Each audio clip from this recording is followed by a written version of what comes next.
আমি বলে শোনাবো রবীন্দ্রনাথ ঠাকুরের হাট। কোমর পাড়ার গরুর গাড়ি, বোঝাই গাড়া কলসি আড়ি, গাড়ি চালায় বংশী বদন, সঙ্গে যে যায় ভাগ্নে মদন। হাট বসেছে শুক্রবারে, বক্সিগঞ্জে বাদ্যা পারে, জিনিসপত্র জুটিয়ে এনে গ্রামের মানুষ বেচে কিনে। উচ্ছে বেগুন পটল মূলো, বেতের বোনা থামাকুলো, শস্য ছোলা ময়দা আটা, কিতেরা পান্না শাকাটা, ছাজরি কাড়া বেরি হাতা, সাউথ থেকে সাস্তা সাতা, কলসি ভরা একো গুড়ে, মাছি যত বেড়াই উড়ে।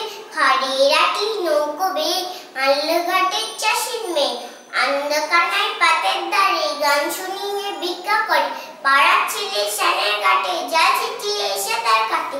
নমস্কার।